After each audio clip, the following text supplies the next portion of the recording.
Well, to discuss the situation in Syria a bit further, we're being joined by Michel Chossudovsky with the Center for Research on Globalization, joining us via Skype from Montreal. Many thanks for joining us here on Press TV, Mr. Chossudovsky.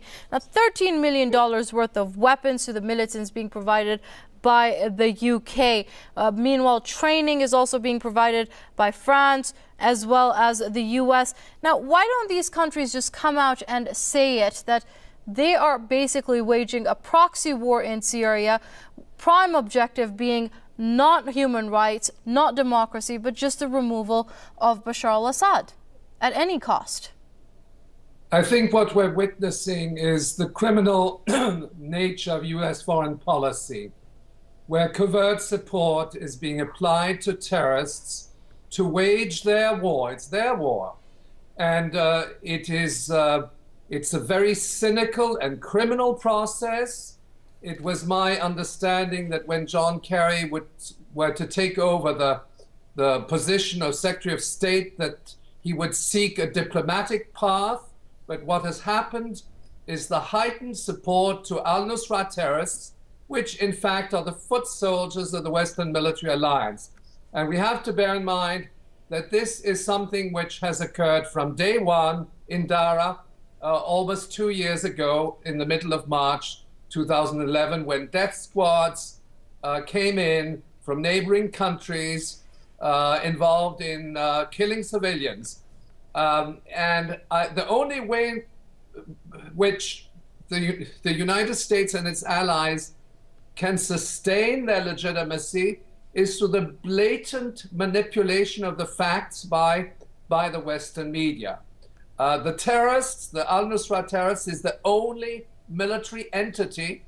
The FSA, the Free Syrian Army, as a military entity, is a fiction. It was defeated. And what the United States and its allies, providing so-called non-lethal military aid to Syria, but in effect bringing in thousands of tons of weapons, plane loads from Croatia, is tantamount to war crimes and acts which are bordering on genocide, because it's directed against an entire civilian population. Absolutely. Now, the UN Refugee Agency's head is right now in Turkey, and he spoke of violence spilling over, causing, quote, an explosion in the Middle East. Do you think the US and its allies have calculated that in, or are they willing to take that risk? They have various scenarios. Direct military intervention has been on the drawing board of the Pentagon in liaison with Turkey, Israel, for months now. It's important to point out that recent consultations between Israel and NATO in Brussels are precisely in that direction. That was last week when President of Israel, Shimon Peres, with a delegation, met with NATO executives behind closed doors.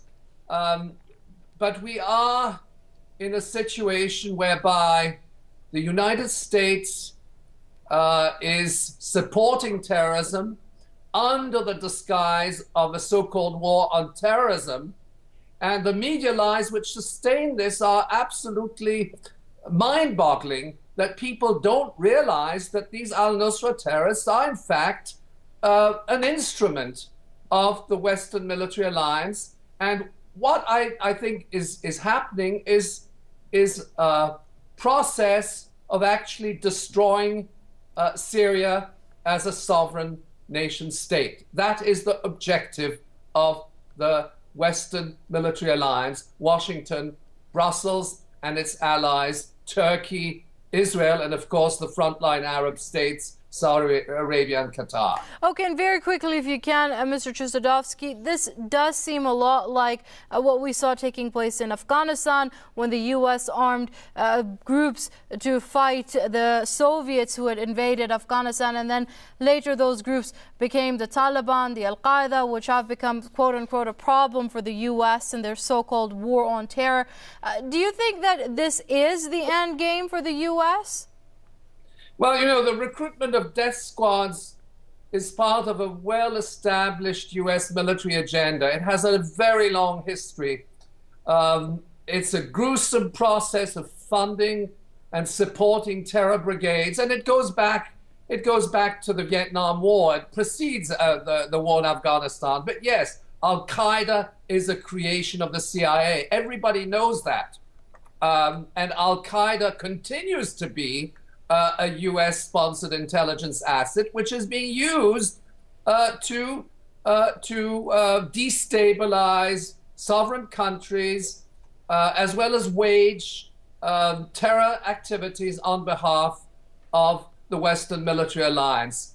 We're dealing with the criminalization of the state, of the American state. We're dealing with governments which have abandoned any commitment to the value of human life. We can see it with the targeted assassinations, which are now ongoing in the United States and which are legal, and so on. So this is the agenda of the United States of America. It's a very sad period in world history. Okay, we're going to have to leave it there. I'm afraid we've run out of time. That was Michel Chossudovsky with the Center for Research on Globalization, joining us via Skype from Montreal. Many thanks indeed, sir, for your comments here on Press TV.